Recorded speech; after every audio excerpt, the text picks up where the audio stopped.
widziałem, jak Dymitrowski zabija profesora Starnowa, Cichonia. Jak bije go w żołądek twardą tą swoją właśnie ręką, jak potężną jak bochen chleba, tłucze po twarzy profesora i drze się do niego. No zdychaj, ty stary trupie. Oczywiście profesor padł. Po takim biciu nie można było się podnieść.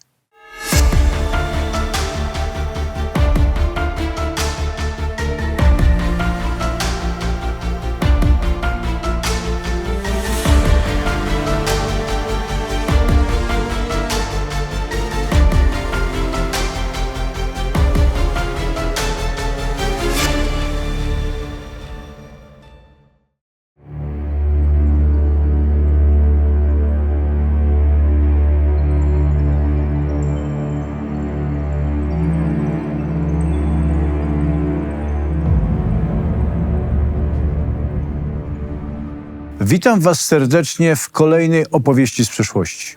Witam wszystkich miłośników takich właśnie opowieści z przeszłości, jakie niesie kanał Historystory. Dziś będzie opowieść, a wręcz kilka epizodów z dużej opowieści byłego więźnia niemieckich kacetów. Gross-Rosen, Litomierzyce i jeszcze więzienia, katowni Gestapo w Tarnowie. Otóż pan Antoni Gładysz spisał to wszystko i wydał latem 1945 roku.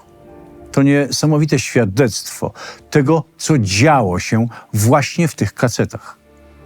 A że spisane i wydane w lipcu 1945 roku, to znaczy, że kilka miesięcy po wszystkim.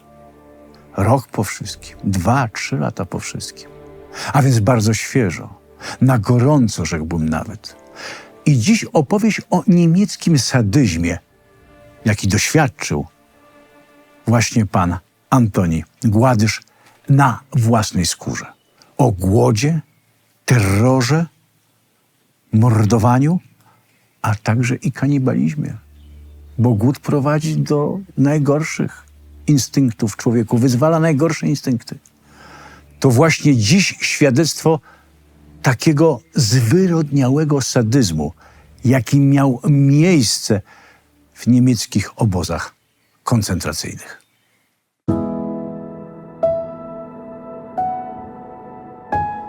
A partnerem dzisiejszego odcinka jest zajazd Hubert w Walimiu. To najlepsza baza wypadowa w Górysowie. Nie tylko na Wielką Sowę, ale także i w Rizę, bo przecież sztolnie walimskie są 300 metrów od zajazdu Hubert. Bardzo dobra baza, z wyśmienitą kuchnią, z pokojami dla każdego, kto chce wędrować i odkrywać tajemnice Górsowich i oczywiście ze świetnymi apartamentami dla tych, którzy na przykład chcieliby spędzić noc z okazji jakiejś ciekawej rocznicy ze swoją partnerką bądź partnerem. Zajazd Hubert to oficjalna sowiegórska baza kanału Historystory. Ten, kto wspiera kanał, może wejść na przykład do Story Roomu i zgarnąć wlepy, które czekają i leżą na stole, albo opaski z okazji urodzin kanału, które miały tutaj miejsce, plakat z autografem, a także wpisać się do księgi pamiątkowej. Może też dotknąć nagrody, które tutaj są, jak statuetkę Bohaterona za propagowanie i popularyzowanie historii, a także, słuchajcie, srebrny przycisk YouTube'a, jaki dostał kanał Historystory za 100 000 subskrybentów. Zapraszamy. Zajazd Hubert, Górysowie.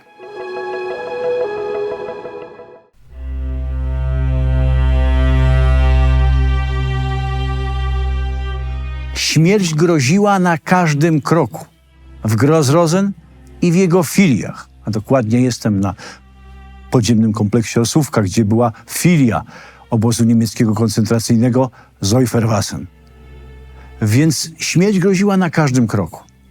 Pan Antoni wspomina. Przy pracy, kamieniołomach, a także przy budowie obozu czasami były też wykorzystywane konie. I więzień, który znał się na koniach, mógł tymi końmi tą pracę wykonywać. Rzadko, ale były takie sytuacje. Widziałem, jak więzień lekko konia pognał, żeby szybciej zaczął ciągnąć wóz. To się nie spodobało Blockführerowi Jerzakowi, sadyście i zbrodniarzu, który od razu zawołał więźnia i wymierzył mu 25 batów. Po 25 batach na plecy czy na tyłek człowiek ledwo co wstaje. Ten młody chłopak wstał. Twarz była jego zniekształcona od bólu i krzyku.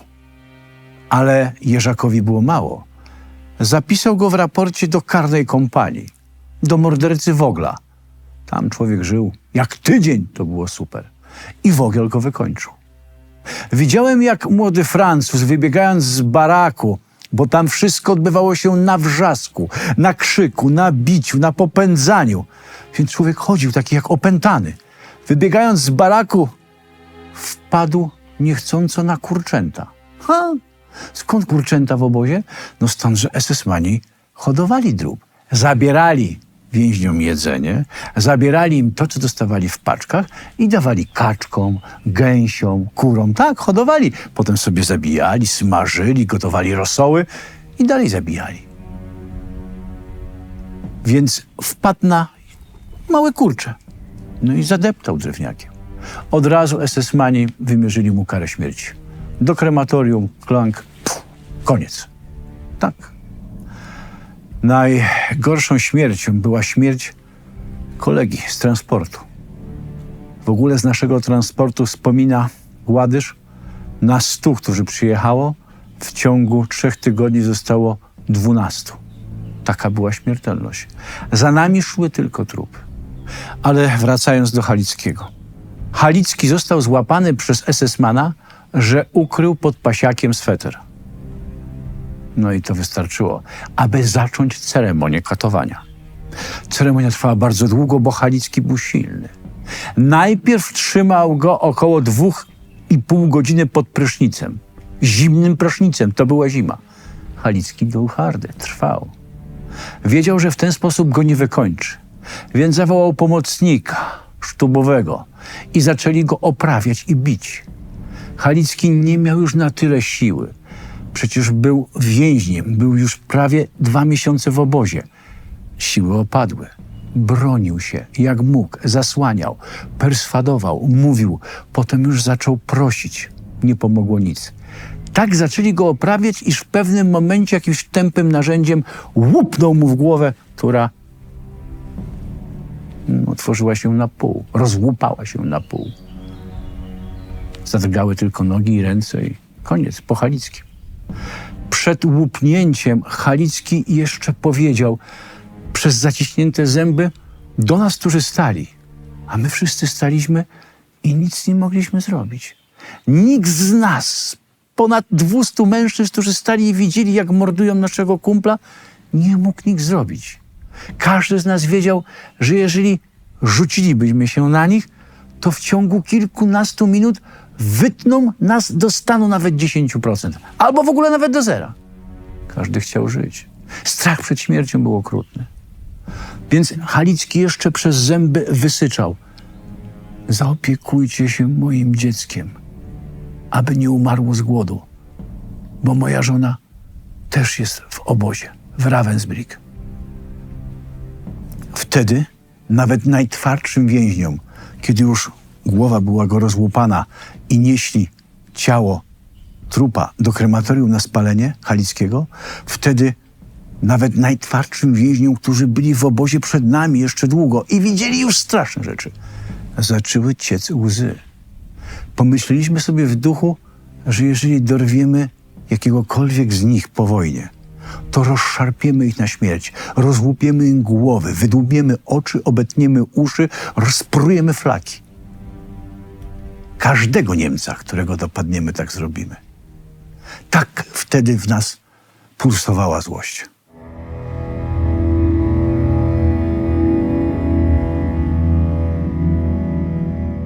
Kiedy maszerowaliśmy komandem do pracy, mój serdeczny przyjaciel, profesor z Tarnowa, ukradkiem zerwał kilka liści szczawiu, młodego, soczystego szczawiu, aby potem podzielić się ze mną i zjeść. Głodowaliśmy potwornie. Głód odbierał ludziom rozum, człowieczeństwo. Były przypadki kanibalizmu. Widziałem, jak rosyjski jeniec Tatar usmażył ukradkiem w krematorium kawałek nogi kolegi, którego wcześniej Niemcy zamordowali. Słyszałem opowieść też, że jeden z jeńców rosyjskich ściąga ludzki tłuszcz, a potem chce go sprzedać jako gęsi smalec.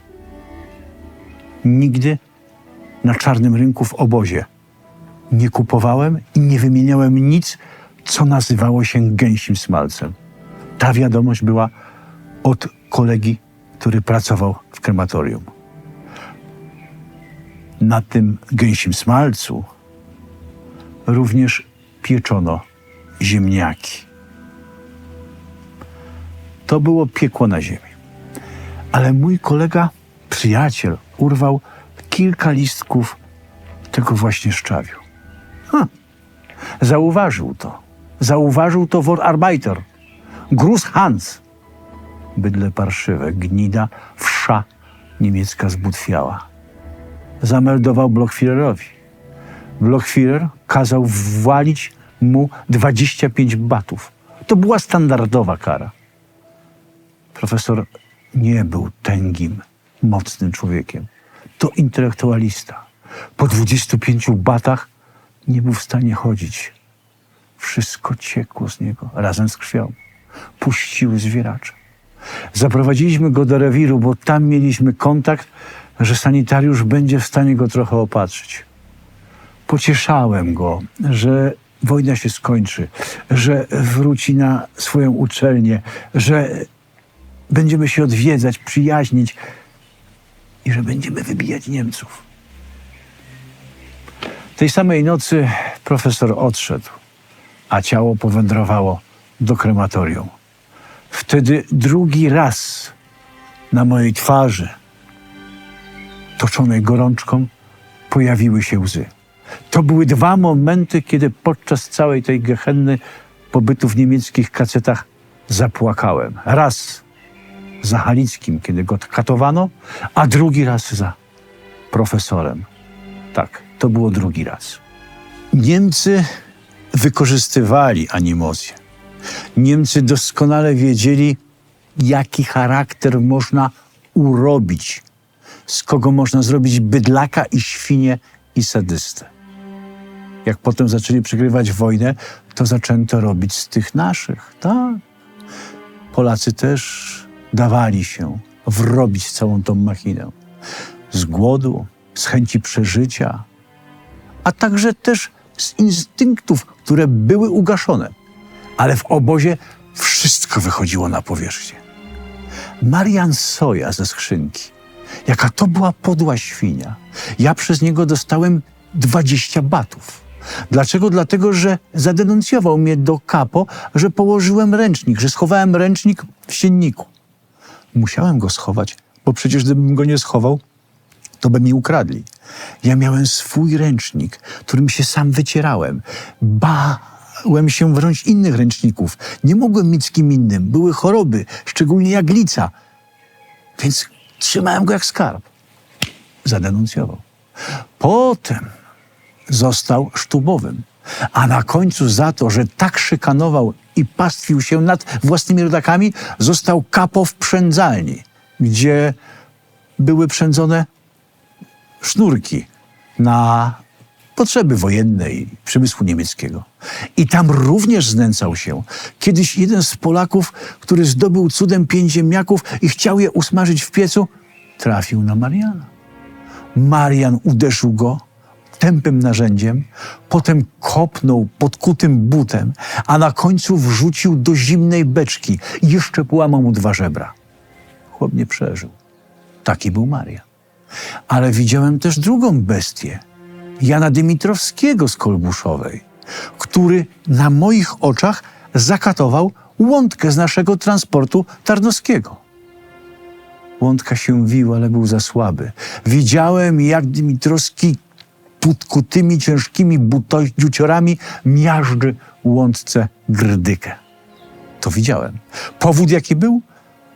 Prosty. Podobno Łądka przy stole w baraku, gdzie stołowym był właśnie Dymitrowski, wymienił jakiś towar na chleb. I podobno wziął za dużo tego chleba, niż to, co ofiarował. I to zezłościło Dymitrowskiego, więc postanowił go zakatować, złamać mu tu krtań, gdykę. Potworna śmierć.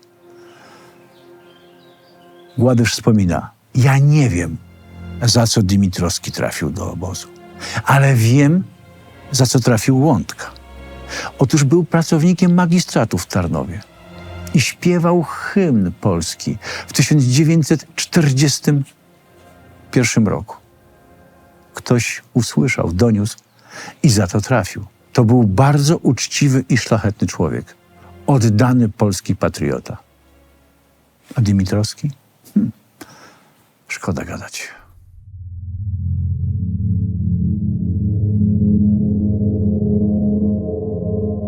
Kapo, Osi, kryminalista niemiecki, złodziej, bandyta, renegat.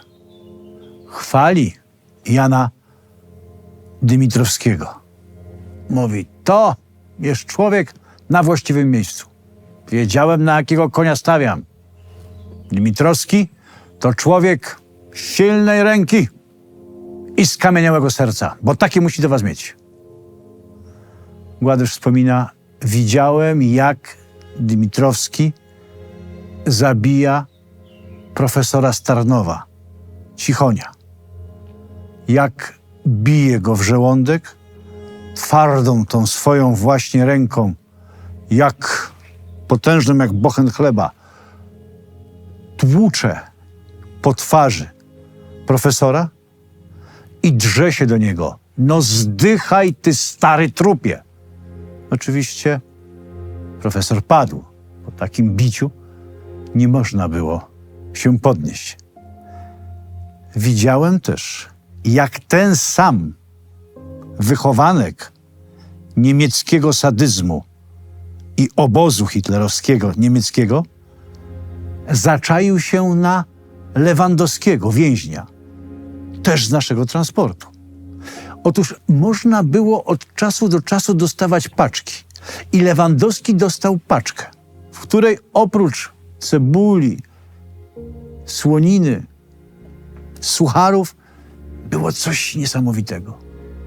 Był to ciepły, wełniany sweter. Dymitrowski tylko spojrzał okiem, zaproponował, aby on mu go podarował. Lewandowski mówi, że zbliża się zima w obozie. Wiesz, że mamy tylko pasiak. To jest kruchutki drelich. Ten sweter będzie mi potrzebny. Może mi uratować życie. Dymitrowski dostał szału. Krzyknął, ty szmaciarzu, plugawy, przeklęty. Ty ofiaro, ty myślisz, ten sweter donosisz? Aha, akurat. I trzasnął drzwiami. Za jakiś czas apel. Krzyki, wrzaski SS-manów wbiegają jak poparzeni. Gongi na postach, wachmani z karabinami. Uciekło 2 więźniów z obozu. 2 Niemców, 2 kapo. No Niemcy też byli w obozie. Byli tacy, którzy byli przestępcami kryminalnymi, ale byli też tacy, którzy byli przeciwnikami Hitlera. Wiele razy wam mówiłem, że każdy dyktator, zanim rozpoczyna terror, zagładę i mordę na wielką skalę, musi zacząć od swoich. Najpierw swoich, a potem bierze się za resztę. Więc tacy też byli. Uciekli. Ucieczka była przygotowana perfekt. Ja kiedyś o niej opowiem. Więc stoimy. Listopad, deszcz, ziąb. Zaczyna się masakrowanie. Poprzez apel, poprzez bicie, poprzez ćwiczenia, gimnastyki. kałuże z wodą. Musimy w to wpadać. I nagle widzę, jak Dymitrowski właśnie w ramach całego tego spektaklu wyciąga z szeregu Lewandowskiego. Uderzenie w żołądek, uderzenie w wątrobę, kop w nerki i w kałuże wody, deptanie, skakanie. Słyszę, jak trzasnęły żebra. Lewandowski wyje. Tak dokładnie wygląda.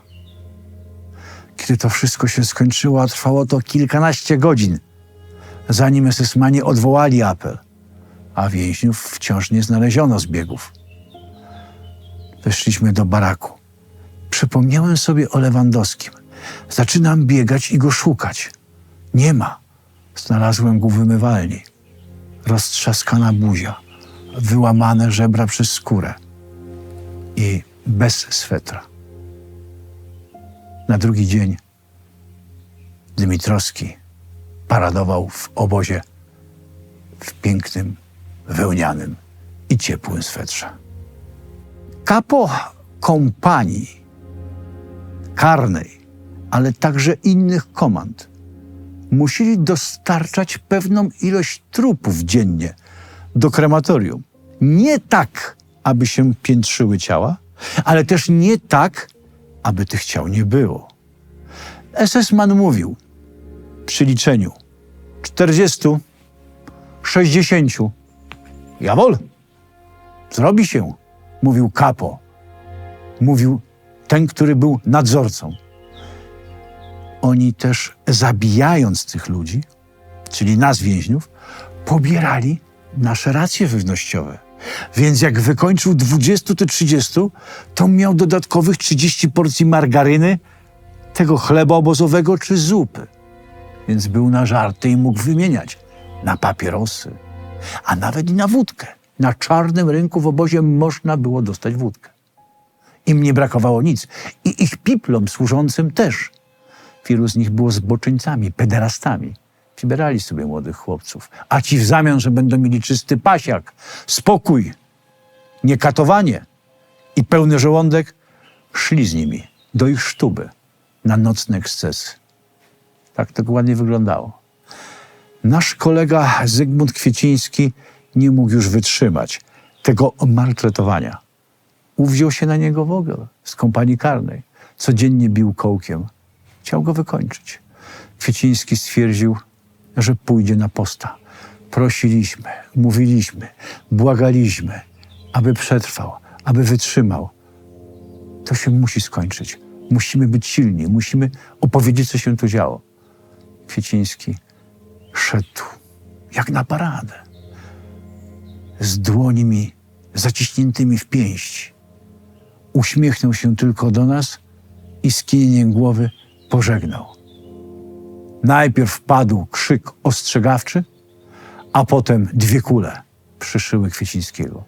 Nawet nie jęknął ani nie krzyknął, kiedy padł. A my, patrząc, jak pada, w duchu odmówiliśmy wieczny odpoczynek racz mu dać, Panie.